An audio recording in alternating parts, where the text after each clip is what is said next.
Indonesia memiliki menteri terbaik di dunia.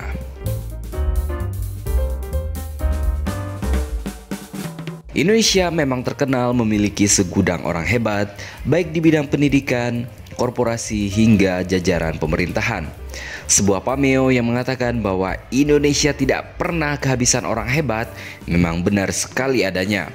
Menteri Keuangan atau Menkyu Sri Mulyani Indrawati meraih penghargaan sebagai Finance Minister of the Year for the Asia Pacific tahun 2020 dari majalah Global Markets.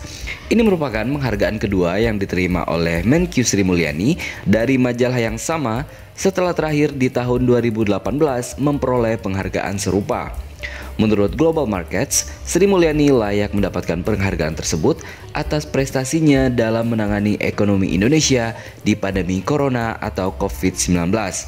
Majalah Global Markets menilai komitmen memberikan stimulus fiskal dalam bentuk perlindungan sosial, insentif perpajakan, penjaminan pinjaman, dan subsidi bagi sektor usaha yang terdampak paling besar layak diapresiasi. Selain itu, keputusan untuk memperlebar defisit melebihi batas maksimum yang ditetapkan dalam undang-undang sebesar 3% dari produk domestik bruto atau PDB yang merupakan langkah yang tidak mudah dilakukan juga menjadi alasan lain kenapa Sri Mulyani memperoleh penghargaan bergengsi tersebut. Gelar ini merupakan salah satu bentuk keseriusan dan kerja keras seluruh jajaran Kementerian Keuangan dalam menangani pandemi COVID-19 di Indonesia. Begitu ujar Menkyu dalam keterangan resminya Senin 12 Oktober 2020. Sri Mulyani mengungkapkan penghargaan tersebut hendaknya menjadi pemicu perbaikan bagi pengelolaan fiskal. Sebab tantangan Indonesia masih berat dan panjang ke depannya. Raihan ini telah menandakan kita sudah on the track. Begitu tambah Sri Mulyani.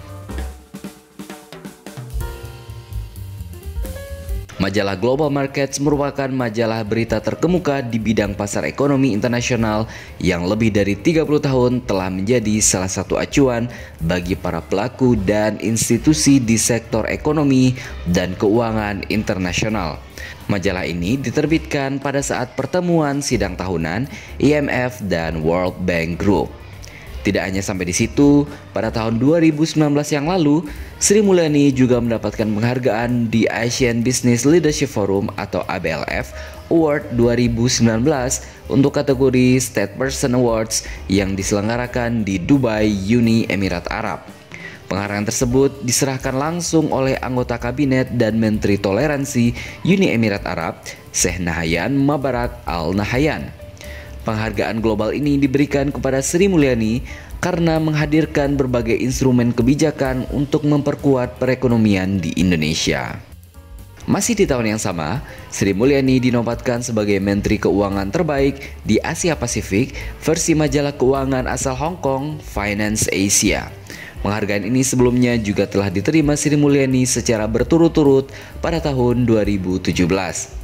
Finance Asia menyoroti kemampuan Sri Mulyani dalam membawa defisit anggaran pendapatan dan belanja negara atau APBN pada tahun 2018 yang lalu sebesar 1,76% dari produk domestik bruto. Angka ini dianggap sebagai yang terendah dalam 6 tahun terakhir loh. Tahun sebelumnya, Sri Mulyani juga dinilai telah berhasil menjaga stabilitas belanja negara yang terlihat dari defisit anggaran yang lebih rendah 2,5% dibandingkan proyeksi semula yakni 2,9%.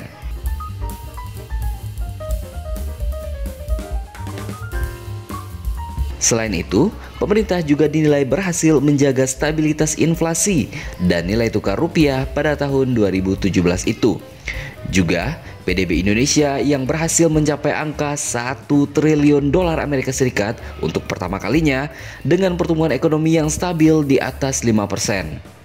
Finance Asia juga memberikan apresiasi kepada Sri Mulyani yang berhasil mengantarkan Indonesia menjadi negara Asia pertama yang menerbitkan sukuk hijau global atau Global Green Sukuk.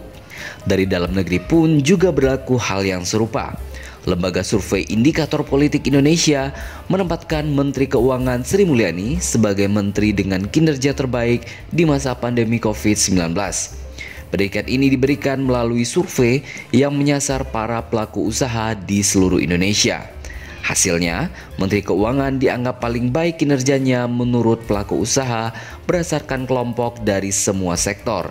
Begitu kata Direktur Eksekutif Indikator Politik Indonesia, Burhanuddin Muhtadi. Survei mencatat Sri Mulyani berada di posisi pertama dengan persentase sebesar 61,4%. Nilai ini termasuk cukup tinggi, terlebih saat ini juga berbarengan dengan pandemi COVID-19, ujar Burhanuddin. Sudah jadi rahasia umum jika bendahara negara yang satu ini memang kerap menorehkan prestasi atas kinerjanya. Tak tanggung-tanggung, sederet penghargaan internasional telah berhasil diborong seperti yang disampaikan sebelumnya.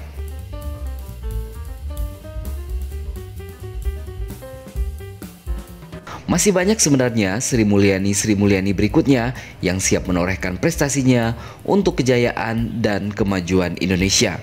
Tugas kita adalah siapkan diri kita menjadi Sri Mulyani berikutnya yang menorehkan prestasi terbaik untuk negeri ini. Bagaimana menurut pendapat Anda?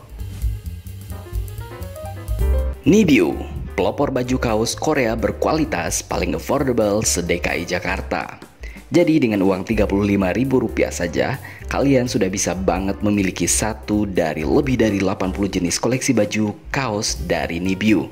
Ditambah lagi dengan voucher Rp15.000 spesial dari Nibiu, sehingga kalian bisa dapatkan baju kaos keren hanya dengan Rp20.000 saja.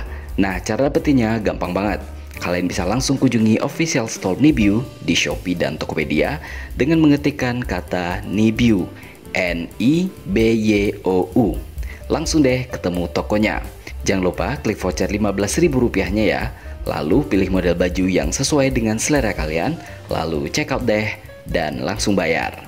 Bahkan jika kalian beli banyak bisa lebih murah lagi loh.